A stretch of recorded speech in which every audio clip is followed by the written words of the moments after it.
It's been 30 years since the box office hit Shawshank Redemption came out. That movie, it captures the relationship between Red and Andy inside a state penitentiary. It was filmed not far from Central Ohio at the Ohio State Reformatory. The Shawshank Redemption lost millions at the box office. It made just $727,000 opening weekend. Today, it's the #1 movie on IMDB.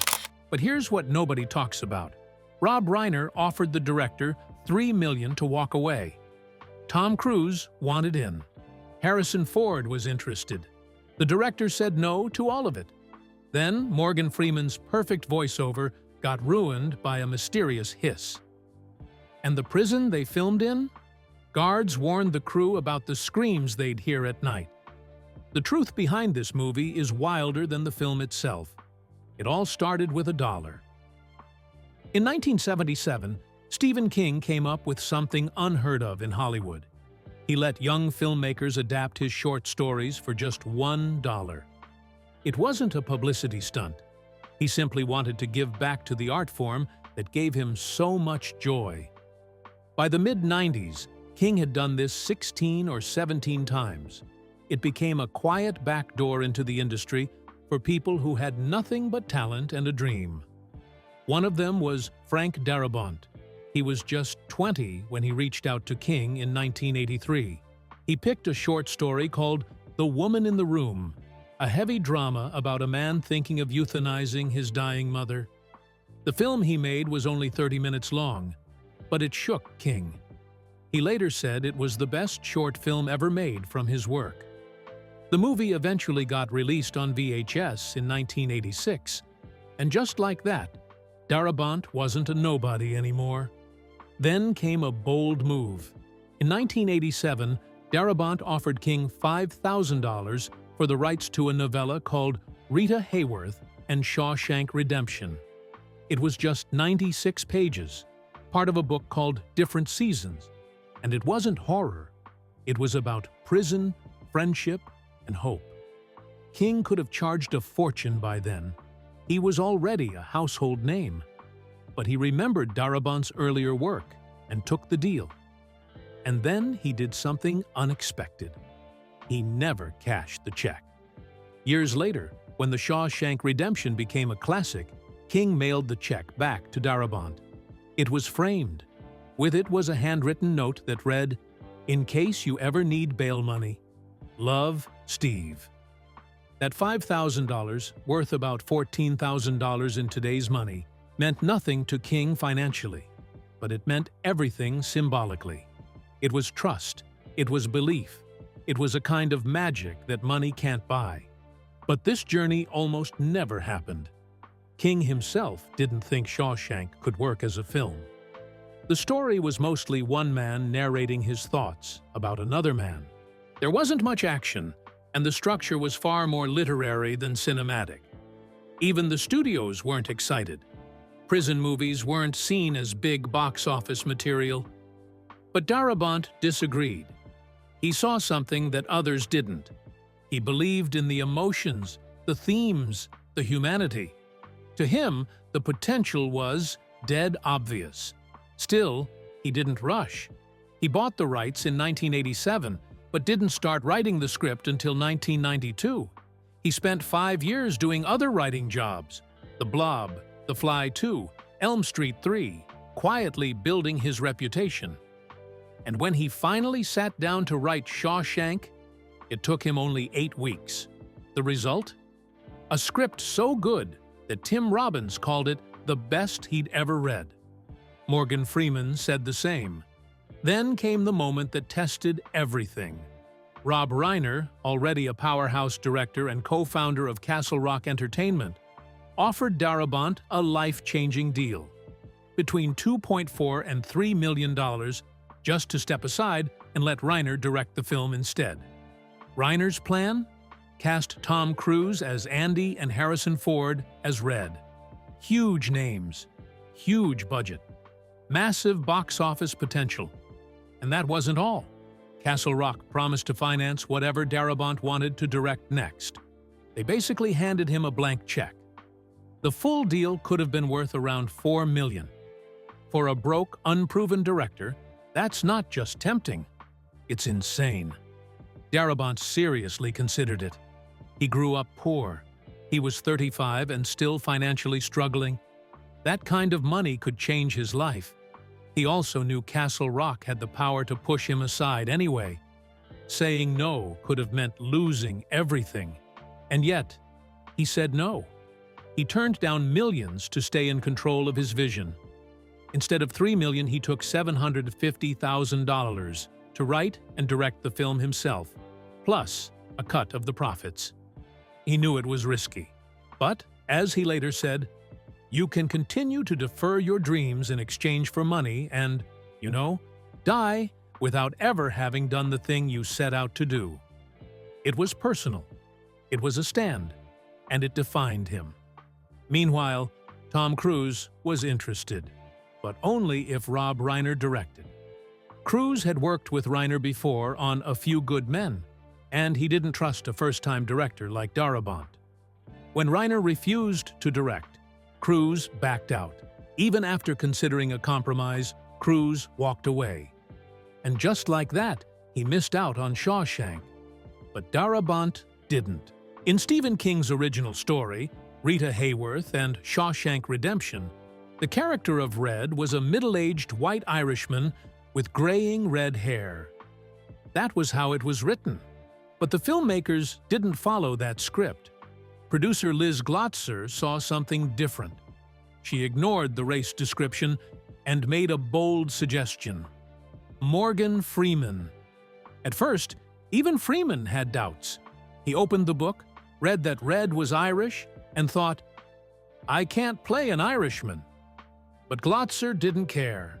She saw something in Freeman's voice, presence, and calm authority. And it worked. So well, in fact, that they left in a joke line from the script. When Andy asks why he's called Red, Freeman replies, maybe it's because I'm Irish. That joke wasn't just funny. It was proof that the film was rewriting the rules. Freeman's casting didn't just change the character. It made Red unforgettable. But before Freeman got the part, Hollywood had other ideas. The list of actors considered is almost hard to believe. Gene Hackman, Robert Duvall, Harrison Ford, Paul Newman, Robert Redford, even Clint Eastwood. Director Frank Darabont admitted these were his first choices. But they were all busy. Redford, for example, was working on Quiz Show, which would later go up against Shawshank at the Oscars. One by one, the stars passed, and every no brought them closer to Freeman, the man who would turn Red into one of cinema's most loved characters. What most people don't know is that Shawshank became a family project. Morgan Freeman's son, Alfonso Freeman, is in the film too. He plays one of the inmates yelling, "Fresh fish," during Andy's arrival at the prison. But that's not all. The photos used for Red's younger mugshots and parole papers? Those were Alfonso's childhood pictures. It was a small detail, but a meaningful one. Red's past, literally, was being shown through his real son. Alfonso even went on to work with his dad again, appearing in C7 just a year later. Casting Andy Dufresne was a whole other drama.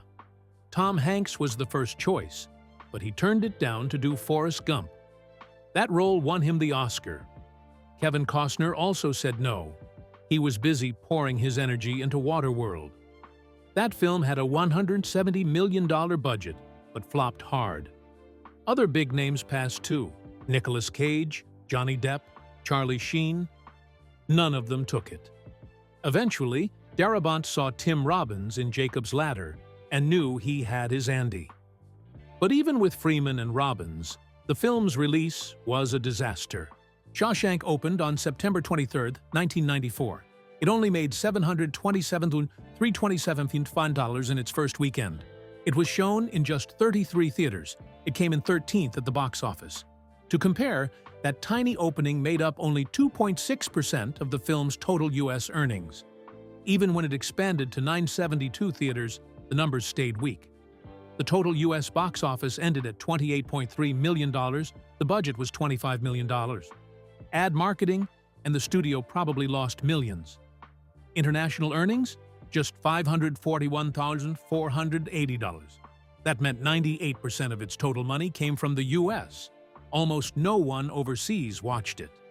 For context, a movie usually needs to make 2 to 3 times its budget just to break even. The competition didn't help. Forrest Gump was already dominating.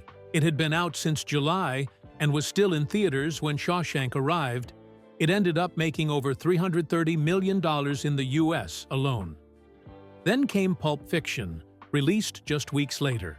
That movie opened with $9.3 million on 100 screens. It became a pop culture bombshell. Everyone was quoting it. Meanwhile, Shawshank was the quiet one. A slow prison drama. No action, no wild editing, just hope and friendship. And in 1994, that wasn't what people were rushing to see. When Oscar season came around, things looked better. At first, the film got 7 nominations: Best Picture, Best Actor for Freeman, Best Adapted Screenplay, Best Cinematography, Best Film Editing, Best Original Score, and Best Sound. But it didn't win a single one. Freeman lost to Hanks. Darabont lost the Screenplay Award to Forrest Gump again. Even Roger Deakins, the brilliant cinematographer, went home empty-handed. Still, the film's name was mentioned over and over again on Oscar night. That was the turning point. Warner Brothers decided to re-release the movie. It made another $12 million. Then they took a risk. 320,000 VHS tapes were shipped out in 1995. That was a huge number for a film that had flopped in cinemas, but it worked. Shawshank became the most rented movie of 1995. In video stores, it even beat Forrest Gump. But the real magic happened in 1997. Ted Turner's TNT channel started showing the film regularly. Not once a month, not once a week. Almost every day. It was everywhere. By 2013, the film was on TV for a total of 151 hours every year. Only Scarface and Mrs. Doubtfire were on more.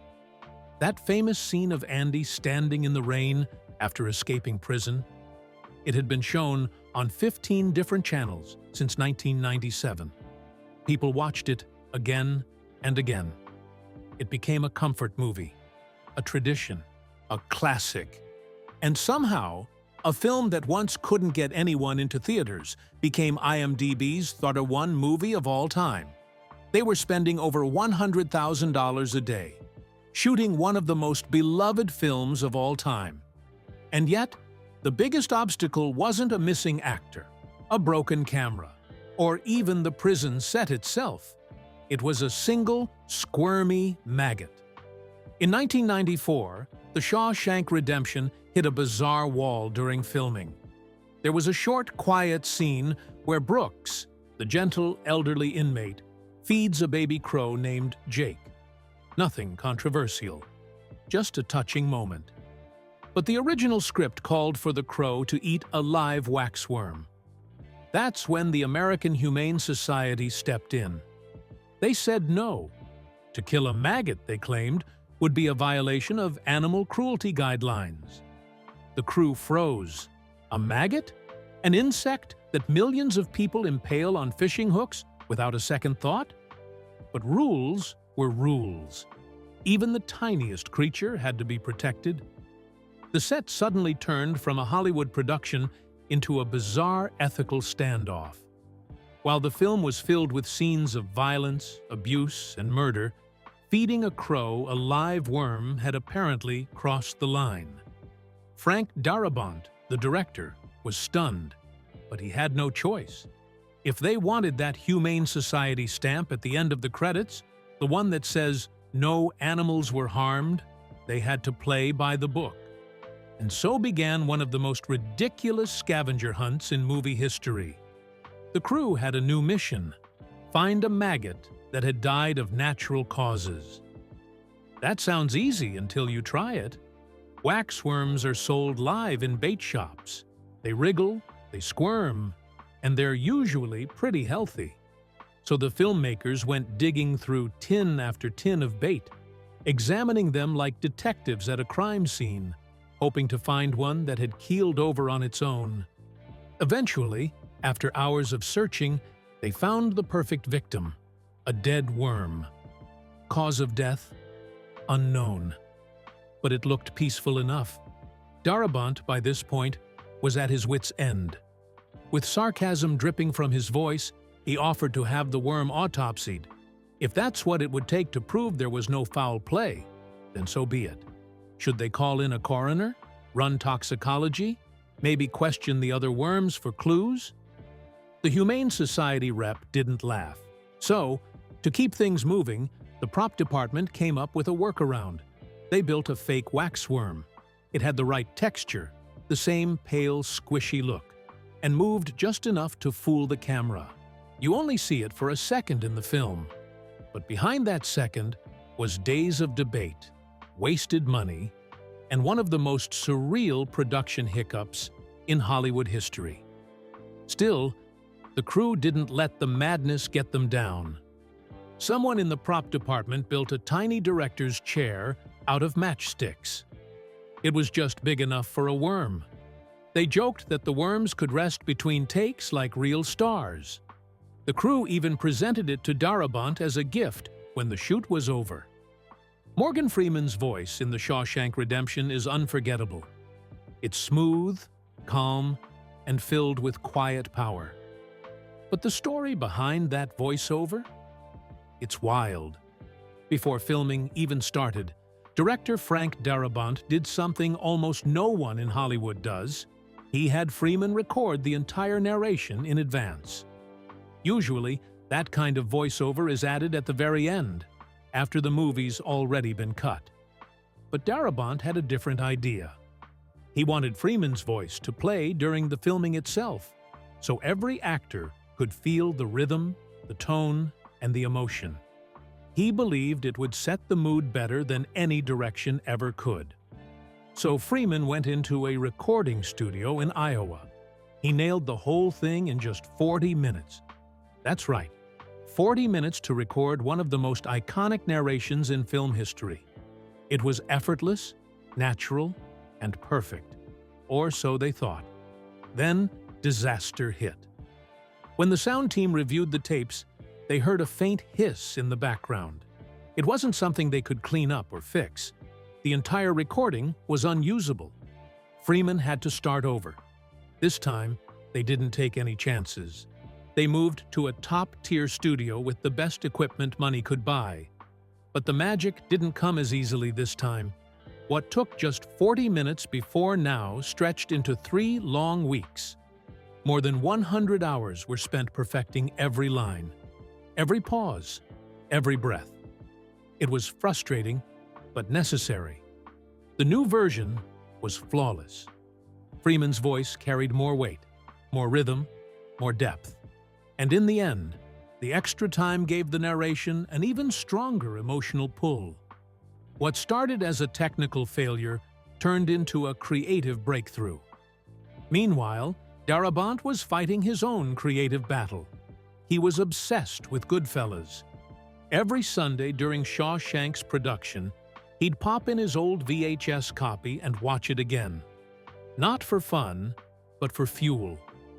He called the movie his talisman. It kept him going when he felt drained, stuck, or overwhelmed. The reason? Scorsese's bold use of narration. In Goodfellas, voiceover drives the story forward. It skips through decades without losing momentum. Darabont loved that. But at first, he was scared to use narration so heavily in Shawshank. He worried he was breaking the rules, telling too much instead of showing. Then, one night, Goodfellas came on cable again, and something clicked. Darabont realized he wasn't doing enough. He said he felt like a stingy little bastard for holding back on narration. That moment freed him. He stopped second-guessing and leaned fully into Red's voice, just like Scorsese had done with Henry Hill.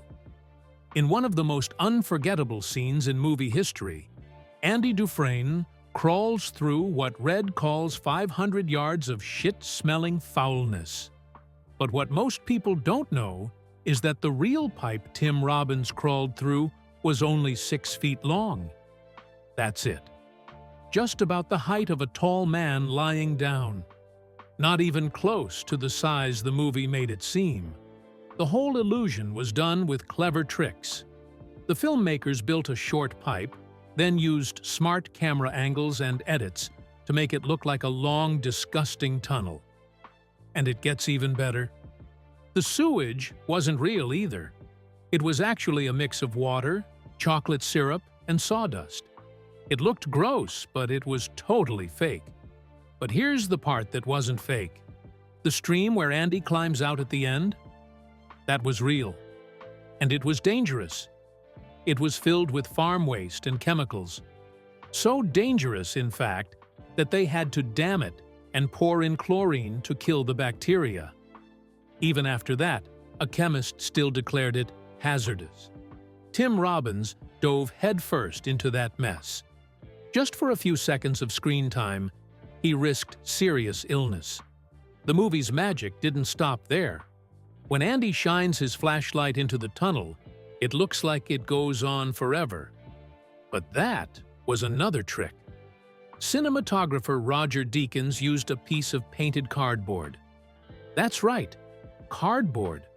A scenic artist painted rings on it to look like the tunnel stretched into the dark.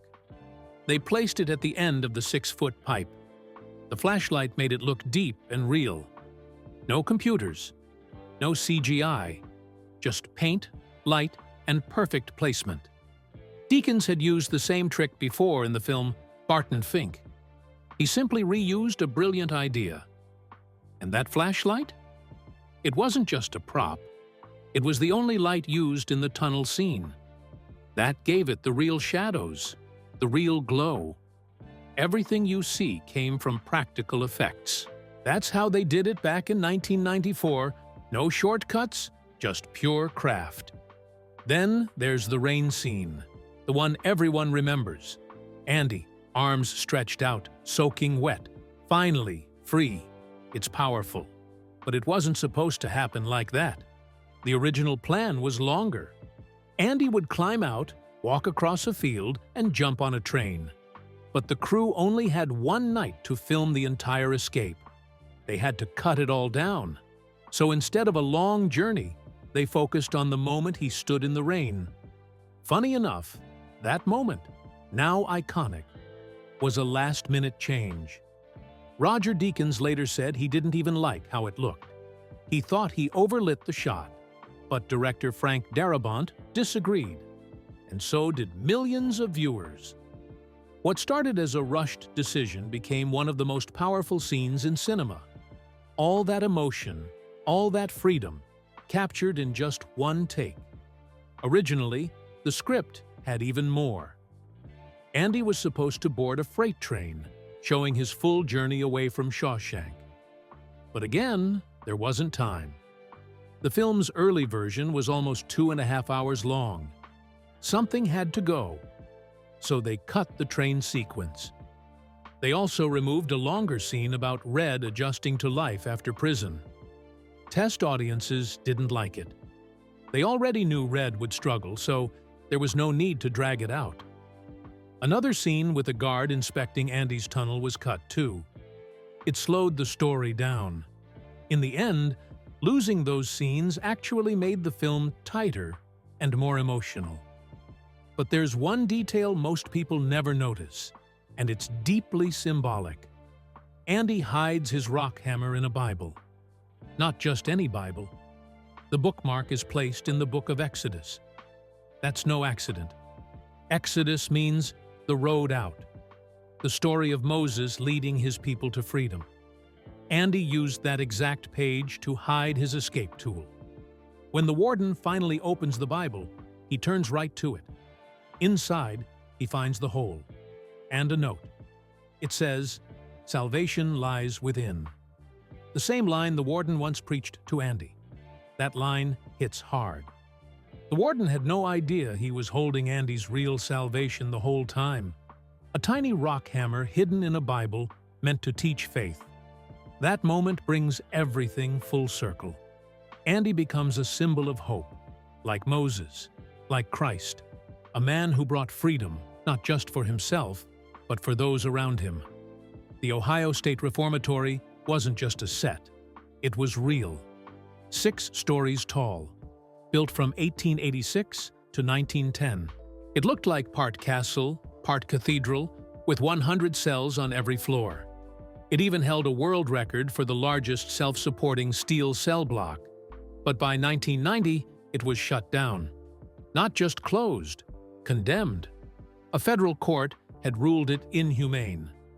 When the Shawshank crew arrived in 1993, the walls were cracked, the paint was peeling, and the air smelled like mold and sorrow. That wasn't makeup, it was rot. The solitary confinement cells, known as the Hole, were real too.